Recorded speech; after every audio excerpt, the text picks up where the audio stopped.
제가 봉독합니다. 23절입니다. 내가 너희에게 전한 것은 주께 받은 것이니 곧 주 예수께서 잡히시던 밤에 떡을 가지사 축사하시고 떼어 이르시되 이것은 너희를 위하는 내 몸이니 이것을 행하여 나를 기념하라 하시고 식후에 또한 그와 같이 잔을 가지시고 이르시되 이 잔은 내 피로 세운 새 언약이니 이것을 행하여 마실 때마다 나를 기념하라 하셨으니 너희가 이 떡을 먹으며 이 잔을 마실 때마다 주의 죽으심을 그가 오실 때까지 전하는 것이니라. 그러므로 누구든지 주의 떡이나 잔을 합당하지 않게 먹고 마시는 자는 주의 몸과 피에 대하여 죄를 짓는 것이니라. 사람이 자기를 살피고 그 후에야 이 떡을 먹고 이 잔을 마실지니 주의 몸을 분별하지 못하고 먹고 마시는 자는 자기의 죄를 먹고 마시는 것이니라. 아멘. 우리는 수요일마다 이번 여름에는 신앙생활 혹은 믿음 생활이라는 것을 주제로 말씀을 나누고 있는데요. 주로 실천에 대한 부분이고 또 적용에 대한 그런 부분의 말씀을 나누고 있습니다. 우리는 이런 주제들, 신앙생활, 믿음 생활 이런 것들을 생각해 보면은 우리가 쉽게 딱 생각하는 것은 그래, 신앙생활은 이렇게 해야지 혹은 저렇게 해야지라고 하는 식의 어떤 의무적인 차원의 명령 같은 그런 느낌을 받기가 쉽습니다. 그것을 우선적으로 떠올리기가 쉽지요. 그래서 마치 그와 같은 그 신앙의 내용들을 갖지 않는다면, 그렇게 하지 않는다면은 뭔가 우리의 신앙과 삶에 큰 문제가 있을 거다, 어려움이 생길 거다, 이런 생각을 가질 수가 있는 것입니다. 제가 지난 주일에 새가족 교육을 하는데요. 제가 새가족 분들에게 신앙생활을 하면서 가장 궁금하신 게 뭡니까? 이렇게 여쭤봤습니다. 그랬더니 세 분이 공통적으로 묻는 것이 목사님, 기도는 어떻게 하는 건가요? 이렇게 질문을 하시더라고요. 그래서 저는 일단 크게 두 가지로 나눴습니다. 공적인 기도가 있고 또 개인적인 기도, 사적인 기도가 있습니다라고 말씀을 드리고, 만일 그 기도에 대한 부담감이라고 하는 것이 개인적인 기도라고 한다면 그런 부담감을 좀 내려놓으시는 게 좋겠습니다라고 말씀을 드렸어요. 왜냐하면 기도라고 하는 것은 기본적으로 하나님과 대화하는 것이고 또 하나님과 교제하는 것이기 때문입니다. 그리고 우리가 하나님을 아버지라 부르고 하나님께 우리가 기도로 아뢰며 나갈 수 있다는 것 그 자체가 기도해야 돼라고 하는 그런 의무라는 것을 떠나서 이게 얼마나 큰 은혜이며 특권인가라는 것을 생각해 보라고 말씀을 드렸죠. 오늘 성찬에 대한 말씀인데 여기도 마찬가지입니다. 여러분 벌써 다 잊으신 분이 많으시겠다라는 생각을 하지만 지난주 말씀과 그리고 지지난주의 말씀을 한번 생각해 보십시오. 지난주 어떤 말씀인지 기억나세요? 네, 기억을 하시는군요. 다 그렇죠? 성경을 어떻게 읽을 것인가 했죠. 성경에 대한 거였고요. 그리고 2주 전에는 뭔지 아십니까? 어렵죠. 벌써 2주나 지나니까. 기도에 대한 말씀을 나눴어요. 그리고 오늘은 성찬에 대한 말씀을 나눕니다. 그러니까 이 오늘까지 하면 이 세 가지가 뭐예요? 기도와 말씀과 성찬입니다. 그렇죠? 근데 이 세 가지를 통상 우리가 뭐라고 부르냐 하면은요, means of grace라고 하는 은혜의 수단이다 이렇게 통상 부릅니다. 하나님께서 우리에게 은혜를 주시는, 은혜를 베푸시는 수단이다 이렇게 이해를 하고 있습니다. 웨스트민스터 소요리 문답 여러분 아실 텐데 88번 질문과 답을 여러분 보시면요 이렇게 설명하고 있는데, 제가 질문을 읽으면 여러분은 한번 답을 한번 읽어보시기를 바랍니다. 질문을 제가 먼저 읽겠습니다. 그리스도께서 우리에게 구원의 유익을 전달하시기 위해 사용하시는 통상적인 방법은 무엇입니까? 네, 그리스도께서 우리에게 구원의 유익을 전하시려고 나타내시는 통상적인 방법은 그의 규례인데 특별히 하나님의 말씀과 성례와 기도입니다. 이것이 모두 그 택하신 자에게 구원에 이르도록 효력이 있게 하십니다. 그렇죠? 여기 바로 그 세 가지가 등장해요. 말씀과 성례와 기도라는 것입니다. 그렇죠? 우리가 앞서서 2주 동안 살펴본 것이고요. 그리고 오늘 살펴볼 내용입니다. 근데 제가 이것을 언급하는 이유는 이겁니다. 보시는 것처럼 이 모든 것들이 어떤 신자의 책임이나 의무나 숙제이기에 앞서서 뭐라고요? 하나님께서 우리에게 은혜를 주시기 위한, 우리에게 구원의 유익을 전달하시기 위한 통상적인 방편이다 하는 것입니다. 통상적인 방편이다라는 건 뭐냐면 쉽게 말하자면 밥 먹는 것과 같은 거다 그 얘기입니다. 그렇죠? 우리가 아침, 점심, 저녁 밥 3끼를 먹듯이 그렇게 일상적으로 통상적으로 이러한 방법들을 통해서 하나님께서 우리가 그 유익을 누리기를 원하신다 그 얘기예요. 다시 말해서 하나님께서 우리를 참 얼마나 아끼시는가, 우리를 얼마나 사랑하시는가 하는 것을 우리는 여기서 생각해 볼 수 있다라는 것입니다. 말씀을 주셨다라고 하는 것은 우리를 깜깜이 상태로 내버려 두지 않으셨다는 것입니다. 그렇죠? 기도는 우리의 호흡이고 그리고 살아계신 하나님과 교제하는 영적인 수단이죠. 성찬은 우리의 믿음을 일깨우고 우리의 믿음을 굳건하게 하는 영적인 양식인 것입니다. 여러분 이 모든 것이 만약에 없다고 생각을 해보십시오. 그렇다면 우리는 믿을 수도 없고 그리고 또 그 믿음을 유지해 갈 수도 없을 겁니다. 그래서 주신 것입니다. 우리의 유익을 위해서. 반대로 하나님께서 친히 정해 주신 이러한 은혜의 수단들을 우리가 경시하고 다른 것에서 우리가 하나님의 은혜를 찾는다고 한다면 우리는 길을 잃어버리고 말 것입니다. 오늘은 그 중에서 성례에 대해서 그리고 특별히 성찬, 성례 안에 있는 세례와 성찬 중에 성찬에 대한 말씀을 함께 나누고자 합니다. 오늘 본문 말씀은 우리가 성찬식 때마다 거의 언급되는 그런 본문의 말씀이죠. 고린도 교회에 있었던 성찬에 대한 오해를 교정해 주는 그런 말씀입니다. 근데 우리가 교회사를 살펴보면요. 본문 말씀처럼 1세기 당시에 이 고린도 교회만 있었던 그런 문제가 아니라 어떻게 보면 교회 역사 내내 이 성찬에 대한 오해와 왜곡들이 있었다는 것을 확인할 수가 있습니다. 잘 이해한 적도 있었고 또 잘못 이해한 적도 있었다 그 얘기입니다. 가장 대표적인 성찬에 대한 오해가 뭐냐라고 할 때에 그게 뭐냐면 우리가 흔히 화채설이라고 부르는 로마 카톨릭의 이해인데요. 그게 지금까지도 천주교에서 믿고 있는 내용입니다.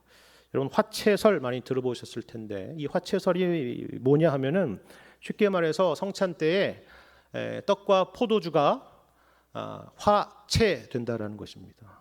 그러니까 실제로 그리스도의 살과 피로 변한다 그 얘기예요.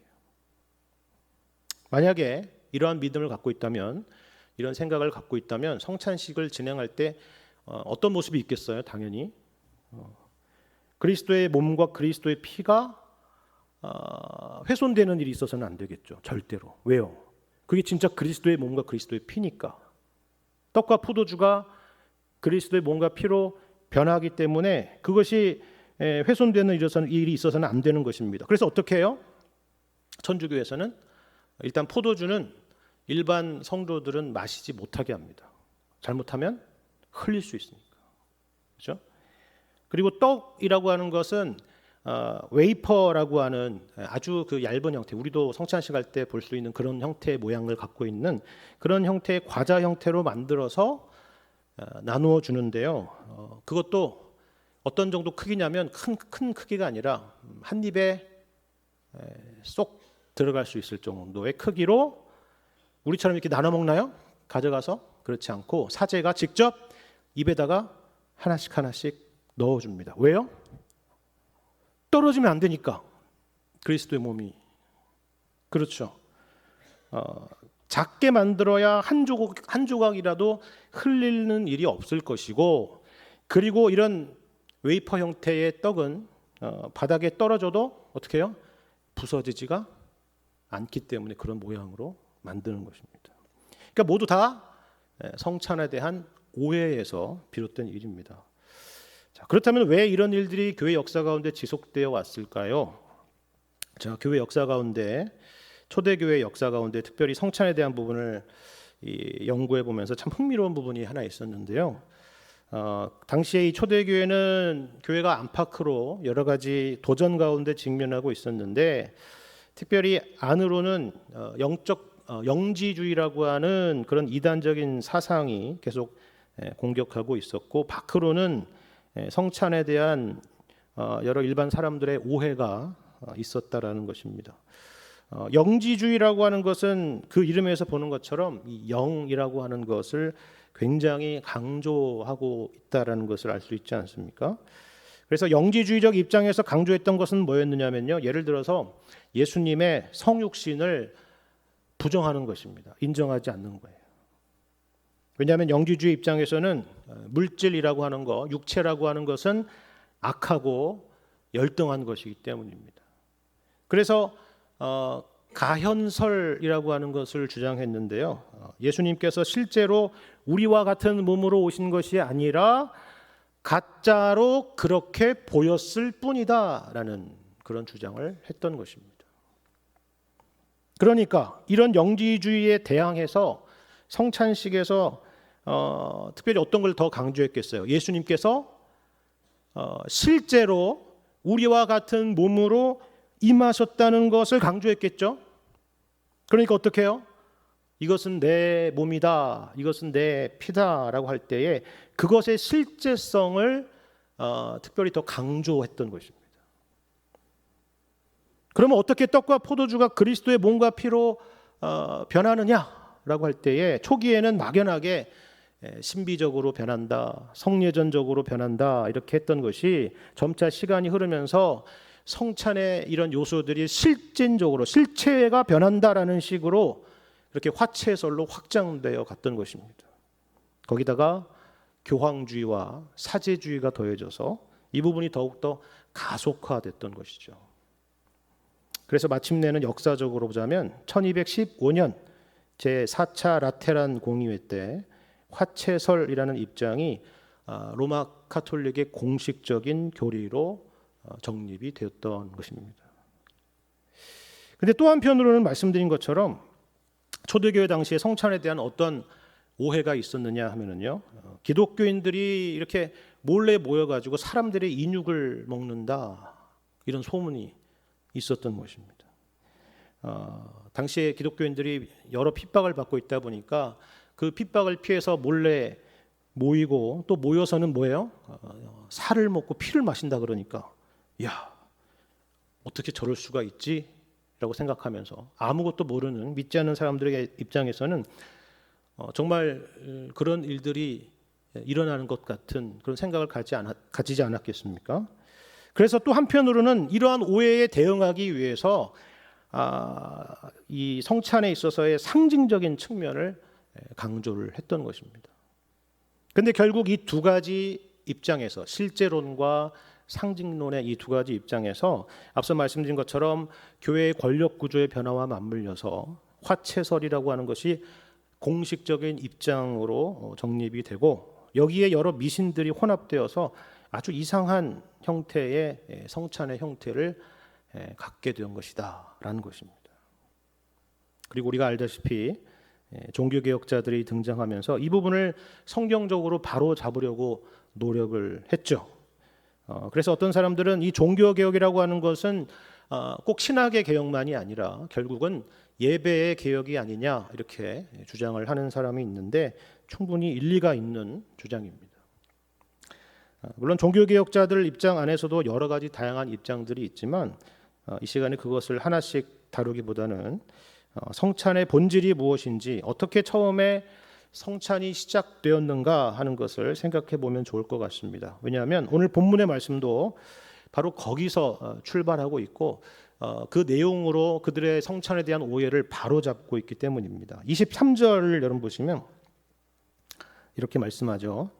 내가 너희에게 전한 것은 주께 받은 것이니 곧 주 예수께서 잡히시던 밤에 떡을 가지사라고 되어 있습니다. 여기 내가 너희에게 전한 것은 주께 받은 것이라고 하는 것은 이 성찬식이 바울의 생각이나 아니면 어떤 사람의 아이디어에서 나온 것이 아니다라는 것입니다. 우리가 이런 형태의 성찬을 지켜서 예수님의 오심과 죽으심을 함께 기념했으면 좋겠어. 그렇게 하지 않았다는 거예요. 예수님께서 정하시고 예수님께서 지키도록 명하신 일이다. 그런 의미입니다. 자, 이어지는 말씀이 이것을 더 강조하죠. 24절 이하의 말씀 제가 다시 읽겠습니다. 축사하시고 떼어 이르시되 이것은 너희를 위하는 내 몸이니 이것을 행하여 나를 기념하라 하시고 19회 또한 그와 같이 잔을 가지시고 이르시되 이 잔은 내 피로 세운 새 언약이니 이것을 행하여 마실 때마다 나를 기념하라 하셨으니 너희가 이 떡을 먹으며 이 잔을 마실 때마다 주의 죽으심을 그가 오실 때까지 전하는 것이니라. 이렇게 말씀합니다. 여러분 여기 24절과 25절에 이것을 행하라 라고 하는 말씀이 두 번이나 반복되어 있지 않습니까? 그러니까 이게 예수님의 명령이라는 것이죠. 선택의 문제가 아니라는 것입니다. 저희 교회는 성찬식을 하지 않겠습니다. 뭐 하겠습니다. 그렇게 할 수 있는 일이 아니라는 거예요. 주님이 명령하신 일이니까. 그렇죠? 근데 그 목적이 무엇입니까? 누구를 위한 것이에요? 서두에도 말씀드렸지만 성찬은 은혜의 수단입니다. 그러니까 하나님께서 우리의 신앙의 유익을 위해서 주신 것이다 라는 것이죠.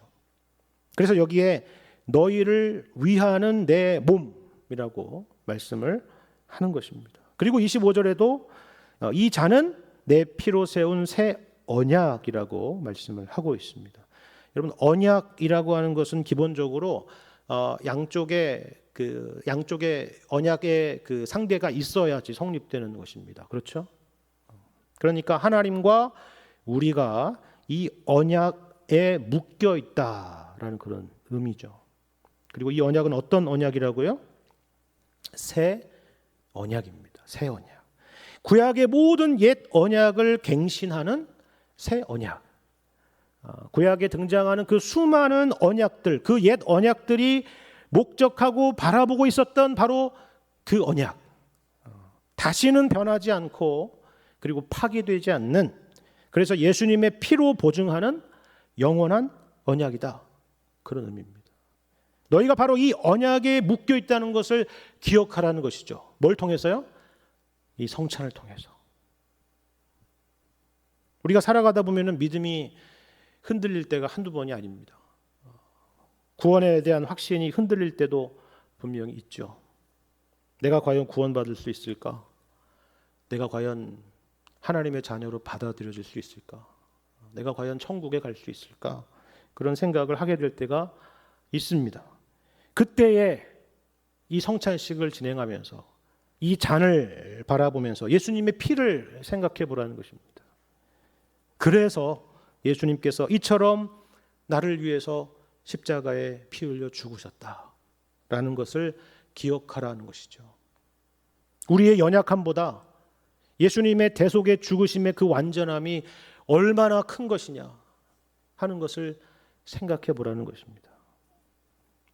이처럼 성찬이라고 하는 것은 우리에게 의무이기에 앞서서 우리의 신앙의 유익을 위해서 주어진 것이다 라는 사실을 기억하시기를 바랍니다. 예수님의 위대한 구원, 위대한 구속을 떠올리게 하는 그런 예식이기 때문입니다. 물론 우리는 하나님의 말씀 그리고 예배 때마다 선포되는 그 복음의 말씀을 통해서도 그 복음의 메시지를 듣습니다. 꼭 성찬이 아니어도요. 그렇죠?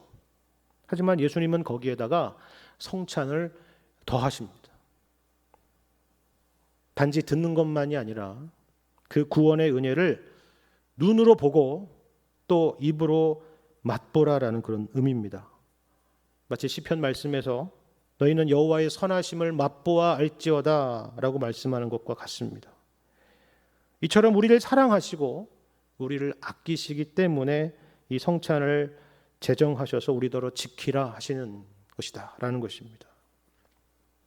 그런데 이 성찬이 앞서서 우리가 교회사를 통해서 살펴본 것처럼 얼마나 복잡하게 되었고 또 얼마나 오해가 되었으며 또 얼마나 오용되었습니까? 단순하게 생각해야 됩니다. 단순하게. 그리고 그 단순함에 은혜가 있고 신비가 있습니다. 이것을 행하여 나를 기념하라. 그렇죠? 이 말씀을 기억하고 그리스도의 대속의 은혜를 묵상하며 감사하는 것입니다. 자, 그렇다면 아무나 이 성찬에 참여할 수 있을까요? 아무나? 그 누구나? 하고 싶다면? 물론 복음의 말씀은요, 누구에게나 열려 있습니다. 교회에 처음 온 사람도 그렇고, 길 가다가 여기 교회 예배가 있네, 들어온 사람도 그렇고, 그리고 기독교의 기억자도 모르는 사람도 얼마든지 복음의 말씀, 하나님의 말씀은 우리가 들을 수가 있습니다. 그런데 성찬은 그렇지 않습니다. 성찬은 자신이 죄인이라고 하는 사실을 인정하고 예수 그리스도를 구주로 믿어 세례를 받아서 교회의 지체가 된 사람들, 헌법적으로 말하자면 정교인이 된 사람들, 그 사람들만 참여할 수가 있습니다. 왜 그럴까요? 오늘 본문 27절 이하의 말씀 때문입니다. 여기 보시면 제한사항이 있잖아요. 제한사항. 뭐라고 말씀합니까? 그러므로 누구든지 주의 떡이나 잔을 합당하지 않게 먹고 마시는 자는 주의 몸과 피에 대하여 죄를 짓는 것이니라. 사람이 자기를 살피고 그 후에야 이 떡을 먹고 이 잔을 마실지니 주의 몸을 분별하지 못하고 먹고 마시는 자는 자기의 죄를 먹고 마시는 것이니라. 그렇죠? 여기 보시면 합당하지 않게라는 말씀이 있고요. 자기를 살피라라는 말씀과 더불어서 주의 몸을 분별해야 된다라는 말씀이 있습니다. 다시 말해서 그리스도를 믿는 참된 믿음이 없고 성찬에 대한 이해나 지식이 없이 성찬에 참여해서는 안 된다라는 그런 말씀입니다. 그렇다면 아직 자신이 죄인인 줄을 잘 모른다거나 예수 그리스도를 구주로 믿는 신앙이 없는 사람들, 다시 말해서 세례를 받지 못한 사람은 당연히 성찬에 참여할 수가 없을 겁니다. 그렇죠? 자, 그러면 만일 세례를 받은 사람이라고 한다면 그 누구라도 성찬에 참여할 수 있습니까? 그러니까 세례교인이라고 하면은 자동적으로 성찬에 참여할 수 있는 그런 자격이 부여되느냐 하는 것입니다. 여기에 대한 대답은 당연히 그렇지 않다라는 것이죠. 여기에 자기를 살펴야 된다라는 의미를 잘 생각을 해보십시오. 우리가 지난번에 하이델베르그 요리문답을 함께 배웠는데요. 하이델베르그 요리문답 81문을 보시면요, 여기에 대해서 아주 잘 설명되어 있습니다. 누가 이 성찬에 참여할 수 있느냐라는 것에 대한 설명인데, 제가 또 역시 마찬가지로 질문을 읽으면 여러분이 한번 답을 읽어보시기 바랍니다. 자, 누가 주님의 상에 참여할 수 있습니까? 자기의 죄 때문에 자신에 대해 참으로 슬퍼하는 사람, 그러나 그리스도의 고난과 죽음에 의해 자신의 죄가 사하여지고 남아있는 연약성도 가려졌음을 믿는 사람, 또한 자신의 믿음이 더욱 강하여지고 돌이킨 삶을 살기를 간절히 소원하는 사람이 참여할 것입니다. 그러나 외식하거나 회개하지 않는 사람이 참여하는 것은 자기가 받을 심판을 먹고 마시는 것입니다. 그렇죠? 여기에 해당되는 사람이라면 그 누구나 참여할 수 있다라는 것입니다. 그런데 오해해서는 안 되는 것이, 여기 보시는 것처럼 완벽한 사람이어야 참여할 수 있다는 말이 아니에요. 죄를 지은 사람들은 참여할 수 없다, 그런 말도 아니죠. 오히려 그 반대입니다. 나는 의롭다, 나는 구원받을 만하다라고 생각하는 사람, 자기 의에 사로잡혀 있는 그 사람이 아니라 자신의 죄를 슬퍼하고 하나님의 긍휼을 구하며 오직 그리스도 안에만 모든 소망이 있다라고 고백하는 그 사람만이 이 성찬에 참여할 수가 있다라는 것입니다. 근데 우리가 늘 이런 생각 가운데 살면은 참 좋겠지만 그러지 못할 때가 참 많이 있지 않습니까? 그렇죠? 그래서 교회에서 통상 어떻게 해요? 성찬식이 있을 때 성찬식 일주일 전에 주보 광고를 보시면 항상 동일한 광고가 나와 있다는 것을 아실 겁니다. 이것은 우리가 교회적으로 그렇게 하자고 결의를 해서 그렇게 한 게 아니고요. 광고에 이걸 넣읍시다. 다음 주에 성찬식이 있으니까 그래서 그런 게 아니라 이게 교회의 사실 오래된 전통이기 때문에 그렇습니다. 우리 헌법 안에 있는 예배 모범이라는 파트에 주의 만찬의 성례에 관하여라는 부분이 있는데 이 부분에 대한 설명을 제가 한번 읽어드릴게요. 한번 보세요. 이 성례를 자주 시행하기 여의치 않은 곳에는, 그러니까 우리 교회 같이, 그죠? 반드시 성찬식 거행 일주일 전에 공적으로 공고하는 것이 필수적이다. 그리고 그때 혹은 그 주간 어느 날이라도 그 규례와 정당한 준비와 참여에 관한 것들이 가르쳐져야 한다. 하나님께서 그 목적으로 거룩하게 하신 모든 방편들을 공적으로나 사적으로 부지런히 사용하여 모든 사람들이 좀 더 잘 준비되어 천국 잔치에 나오게 해야 한다. 라는 예배 모범의 설명이 있기 때문입니다. 그런데 이렇게까지 성찬의 자격이나 아니면 성찬에 대한 준비를 강조하는 이유가 뭘까요? 한번 그 이유를 생각해 보셨습니까? 그러니까 이거는 준비되지 않은 사람은 성찬에 참여하지 마십시오. 에 대한 강조일까요? 아니면 잘 준비해서 꼭 참여하십시오라는 강조일까요?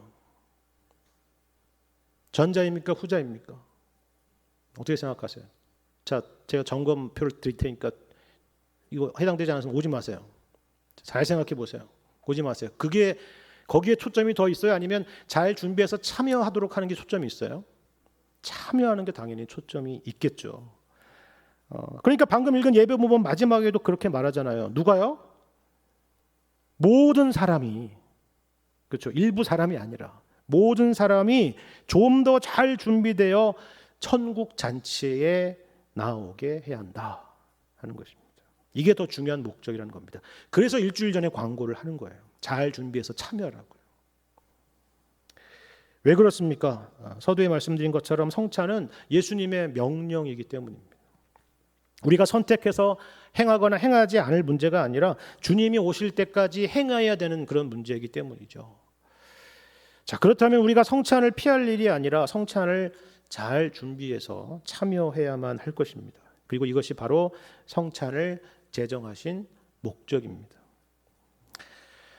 그런데 어떤 분들은 교회는 다녀도 예배는 참석해도 성찬에는 참여하지 않는 것이 마음 편하게 느껴지는 사람들도 분명히 있을 겁니다. 성찬이 주는 영적인 부담감이 있기 때문이죠. 오늘 본문의 말씀의 경고도 그렇잖아요. 뭐라고요? 주의 몸을 분별하지 못하고 먹고 마시는 자는 자기의 죄를 먹고 마시는 것이니라. 얼마나 무서운 말씀입니까? 그렇죠. 그러니까 그렇다면 성찬을 피하는 게 낫겠다. 뭐 꼭 성찬에 참여해만 천국 가는 건 아니니까 그렇게 생각을 하는 것입니다. 그래서 빠지는 것이죠. 그런데 J.C. 라일은 이 믿음으로 살라라는 책에서 이렇게 말해요. 어떻게 말하냐면 지금 주의 성찬에 합당하지 않다면 아직 죽을 준비가 안 된 사람입니다 라는 겁니다. 무시무시한 말처럼 보이지만 그 의미를 생각해 보자면요, 충분히 이해되는 말입니다. 여러분 생각해 보십시오. 만일 저와 여러분이 오늘 밤에 하늘나라에 가게 된다라고 한다면 여러분은 어떤 마음가짐을 가지실 거예요? 어떤 기도를 하나님께 드리시겠습니까? 그저 어제와 똑같은 오늘일까요? 당연히 아니겠죠. 그렇죠. 자신을 돌아보게 되고 지나간 세월들을 돌아보게 되고 죄를 회개하게 되고 십자가를 붙들고 또 하나님의 은혜를 바라보지 않겠습니까? 그렇죠? 정말 구원받은 진정한 그리스도인이라고 한다면 당연히 그러지 않을까요? 바로 그걸 말하는 것입니다. 지금 주의 성찬에 합당하지 않다면 아직 죽을 준비가 안 된 사람이라는 것이 바로 그 말입니다. 그래서 성찬을 통해서 우리의 무뎌진 영혼을 일깨우는 것입니다. 우리가 누구이고 우리가 어디를 향해 가고 있는지, 그리고 우리가 그 나라에 합당한 사람들로 어떻게 살아가고 있는지를 생각하고 돌아보게 하는 그러한 유익이 이 성찬 가운데 있다는 사실을 생각하라 하는 것입니다. 반면에 또 어떤 사람은 너무나도 이렇게 스스로 겸손해서 성찬을 꺼리는 그런 사람들도 있죠. 야, 나 같은 죄인이 어떻게 성찬에 참여할 수가 있을까 염려하는 사람들도 분명히 있을 것입니다. 그런데 성찬은 그렇기 때문에 필요한 것입니다. 우리가 우리 자신을 바라보게 된다면 우리에게는 당연히 아무런 소망이 없을 겁니다. 하지만 성찬이 우리에게 가리키는 것은 무엇입니까? 떡이 아니고 잔 그 자체가 아니라 그러한 연약한 죄인 된 우리를 위해서 죽으시고 부활하신 그리스도의 희생을 바라보게 하는 것입니다. 다시 말해서 우리가 우리를 믿는 것이 아니라 예수님의 죽으심과 부활을 믿고 바라볼 것을 깨우치는 시간이 바로 성찬의 시간이다 하는 것입니다. 이러한 사실을 우리가 기억한다면 우리가 성찬의 자리를 피할 이유는 하나도 없을 것입니다. J.C. 라일은 이 성찬에 대한 마지막 부분에서 몇 가지 실천적인 권면을 하는데요. 우리에게도 참 유익한 그런 내용이어서 이 부분을 함께 나누고 말씀을 마무리하겠습니다. 첫 번째는 뭐냐면 성찬을 소홀히 하지 말라 하는 것입니다. 성찬은 예수님께서 우리의 신앙의 유익을 위해서 친히 제정하신 예식이라고 했죠. 그리고 우리 영혼에 가장 무엇이 필요한 것인가 하는 것은 당연히 우리가 아니라 예수님이 가장 잘 아실 겁니다. 그렇다면 우리는 이 성찬을 잘 지키고 또 믿음으로 이것을 참여함을 통해서 그 유익을 누릴 수 있다라는 것입니다. 두 번째로는 성찬을 함부로 부주의하게 형식적으로 받지 말라 하는 것입니다. 우리가 어떤 마음으로 성찬에 참여하느냐, 하나님께 대한 회개와 그리스도에 대한 믿음과 그리고 성도에 대한 사랑의 마음으로 참여하고 있느냐, 그것을 잘 돌아보고 살피고 그 마음으로 참여해야 된다라는 것입니다. 그리고 세 번째로는 이 성찬을 우상화하지 말라 하는 것입니다. 제가 앞서서 교회사적으로 성찬에 대한 것들을 살펴봤잖아요. 예수 그리스도의 성육신과 죽으심과 부활의 그 실제성을 강조하려던 그 처음의 목적과는 달리 그것이 아주 이상한 방향으로 흘러갔다라고 말씀을 드렸습니다. 성찬 가운데 떡과 포도주 자체가 우상이 되어버리는 일이 생긴 것입니다. 물론 지금도 천주교에서는 그렇게 믿고 있고 우리 가운데서도 행여나 그렇게 잘못된 믿음으로 성찬을 생각할 수도 있다라는 사실을 주의해야 할 것입니다. 성찬 자체가 아니라 성찬이 가리키는 것이 무엇인가 하는 것에 대해서 우리가 항상 놓치지 않아야 될 것입니다. 네 번째로는요, 성찬에 꾸준히 참여하라는 것입니다. 꾸준히. 그러면서 우리가 몸의 건강을 위해서 운동하는 습관이 중요한 것처럼 영혼의 건강을 위해서도 모든 은혜의 방편들을, 그러니까 성찬만이 아니라 아까 말씀드린 세 가지 뭐라고요? 말씀과 기도와 성례, 그렇죠? 이 세 가지들을 꾸준하게 정기적으로 누리는 것이 중요하다. 그래야 우리가 영적으로 건강해진다. 그런 의미입니다. 그리고 다섯 번째로 우리가 성찬 때 하는 고백에 손상을 가져올 일은 무엇이든지 하지 않도록 하라는 것입니다. 여러분, 성찬이라고 하는 것은요, 또 한편으로는 우리 주님과의 식탁의 교제입니다. 그리고 교제라고 하는 것은 단지 식탁에서 식사하고 대화하는 것이 전부가 아니라 함께 식탁에 둘러앉은 사람들이 생각과 가치관과 목적과 방향과 이런 모든 것들을 함께 공유한다라는 그 의미가 있습니다. 식구라는 게 그런 거잖아요. 그렇죠? 가문이라는 게 그런 거 아닙니까? 가풍, 그게 다 그런 거잖아요. 교제입니다. 식탁의 교제. 그래서 여러분 고린도전서 10장 바로 앞에 장 10장 16절과 17절 말씀이 바로 그것을 설명하는 것입니다. 교제란 무엇이냐 하는 아주 중요한 설명인데 우리 한번 같이 한번 읽어볼까요? 시작. 우리가 축복하는 바 축복의 자는 그리스도의 피에 참여함이 아니며 우리가 떼는 떡은 그리스도의 몸에 참여함이 아니냐. 떡이 하나요 많은 우리가 한 몸이니 이는 우리가 다 한 떡에 참여함이라. 그렇죠. 여기 이 참여한다라는 단어가 우리가 너무나도 잘 아는 그 단어입니다. 코이노니아라는 단어예요. 교제 혹은 사귐이라고 번역되는 그런 단어입니다. 따라서 그리스도의 피에 참여하고 그리스도의 몸에 참여한다라는 것은 그리스도의 것이 곧 이제 우리의 것이 되었다라는 그런 의미입니다. 이것을 기억하고 다만 성찬식이 끝났다라고 해서 거룩함으로부터 멀어지는 삶을 살아서는 안 된다는 것입니다. 성찬식을 어떤 그냥 이벤트로 여겨서는 안 된다는 거예요. 우리가 이것을 함께 나누는 한 식구지, 그런 생각을 가져야 된다는 거예요. 예수님의 것이 곧 우리의 것이다 라는 마음으로 사는 것입니다. 마지막으로는 우리가 성찬을 기대하고 참여하는데도 성찬에서 뭔가 큰 유익을 누리지 못하는 것처럼 느껴질 때 절대로 낙심하거나 절망하지 말라는 것입니다. 왜냐하면 우리가 파악할 수 없고 우리가 볼 수 없는 은혜가 우리 마음 가운데 자라고 있을 수 있기 때문이다라는 거예요. 그리고 무엇보다도 이 땅은 천국이 아니다라는 것입니다.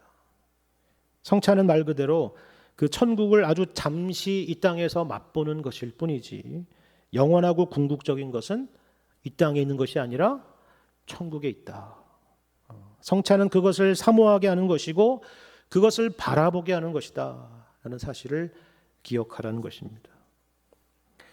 이러한 은혜들이 있기 때문에 우리 주님께서 우리의 영혼의 유익을 위해서 성찬을 친히 제정하시고 주님이 오실 때까지 그것을 지키도록 우리에게 명하신 것입니다. 오늘 이 말씀을 여러분 기억하시고 우리 교회에 성찬식이 있을 때마다 이러한 은혜들을 하나하나 풍성히 누리게 되실 수 있는 여러분과 제가 되기를 주님의 이름으로 간절히 축원합니다.